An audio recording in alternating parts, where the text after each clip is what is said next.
कहानी का नाम है नो सिंपैथी प्लीज। चलने की पूरी तैयारी हो चुकी थी।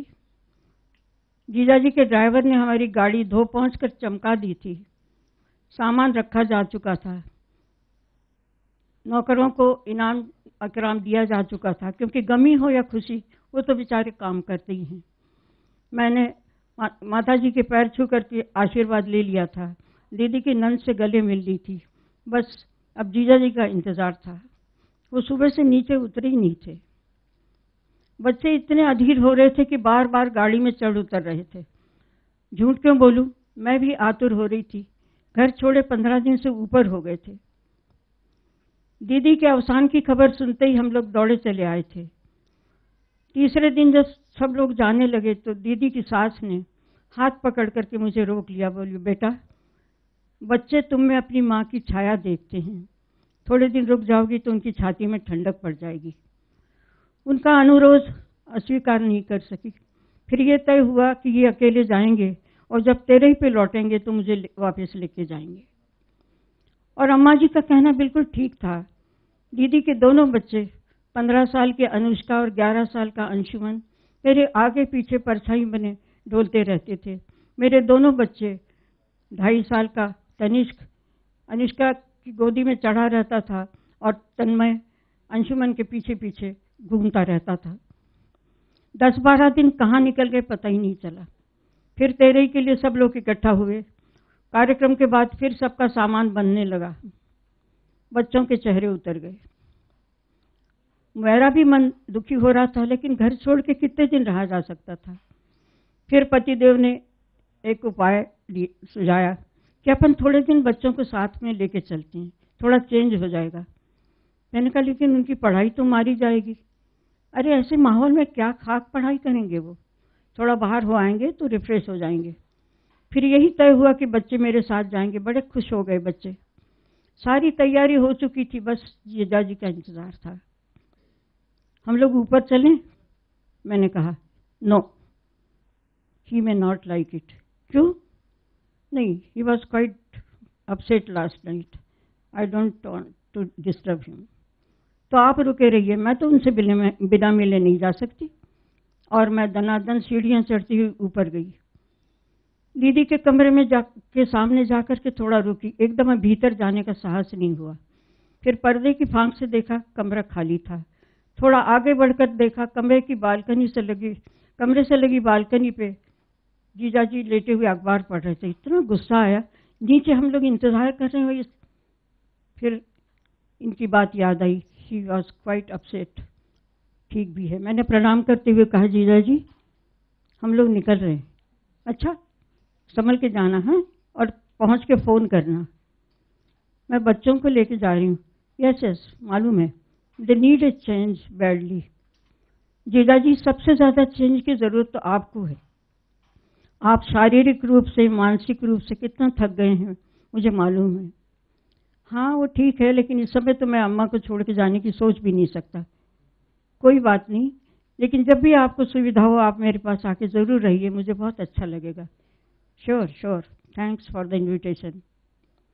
अब मुझे निकल जाना चाहिए था ना। तो पता नहीं मेरे दिमाग में क्या फितूर आया। मैंने कहा, जीजाजी कितनी अजीब बात है ना। क्या? एक आदमी के चले जाने से सारे समीकरण कैसे बदल जाते हैं ना। और जाने वाले को पता भी नहीं रहता कि वो अपने पीछे कितना बड़ा शून्य छोड़ के जा रहा है। और मुश्किल तो यह है कि हम दुख भी नहीं कर पाते हैं, उतनी गुंजाइश ही नहीं होती है। मुसीबतों का, जिम्मेदारियों का इतना बड़ा पहाड़ सामने। और मैं एकदम चुप हो गई। जीजाजी बड़े अजीब नज़रों से मुझे घूर रहे थे। मेरे चुप होते ही बोले, अपनी फिलॉसफी झाड़ चुकी हो तो निकलो, अब अजय इंतज़ार कर रहे होंगे। मैं तो सन्न रह गई। जीजाजी ने इस स्वर में मुझसे कभी बात नहीं की थी, और उस स्वर से ज़्यादा धारदार थी उनकी आंखें, जो मुझे भीतर तक चीर रही थी। सॉरी जीजाजी, मुझसे कुछ गलती हो गई क्या? वे सिर्फ मुझे घूरते रहे। आई एम वेरी सॉरी जीजाजी। मैं हंसे, एक कसैली सी हंसी। तुम लड़कियों का ये बड़ा अच्छा है, कोई भी गलती कर दो और सॉरी कह दो, बस तुमको लगता है सब माफ हो जाएगा। मतलब ऐसा ही सॉरी तुमने उस दिन भी बोला था। किस दिन? जिस दिन अपनी बहन का वो महान संदेश लेके आई थी मेरे पास। वो तो बहुत पुरानी बात हो गई ना जीजा जी। तो पुरानी होने से झूठ तो नहीं होती ना। वाह, क्या संदेश था। शादी के 3 दिन रह गए थे और मैडम फरमाती हैं कि प्लीज़ शादी से इनकार कर दीजिए, मेरा मन कहीं और है। आपको अब तक याद है? ये भूलने वाली बात है? और तुम्हारी दीदी ने मुझे भूलने ही कब दिया।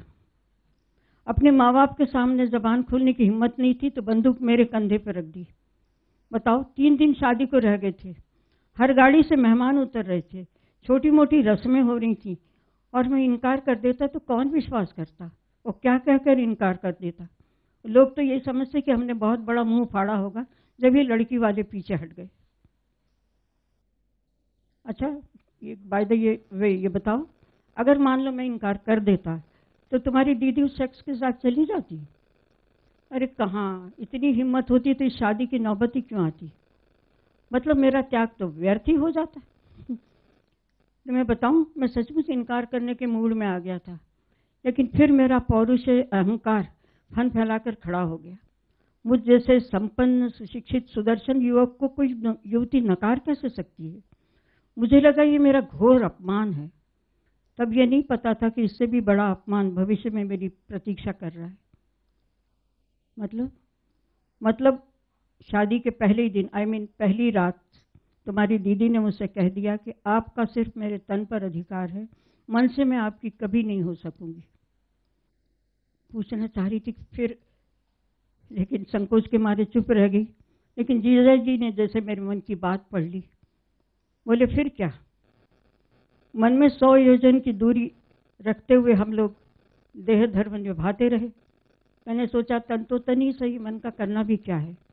मतलब धर्म वो निभाती रही, अधिकार मैं जताता रहा। 16 साल आराम से निकल गए। बनी रहती तो और 16 साल निकल जाते, नो प्रॉब्लम। कितनी आसानी से जीजा जी ये कह गए थे, पर मैं जानती हूँ कि इतना आसान नहीं रहा होगा।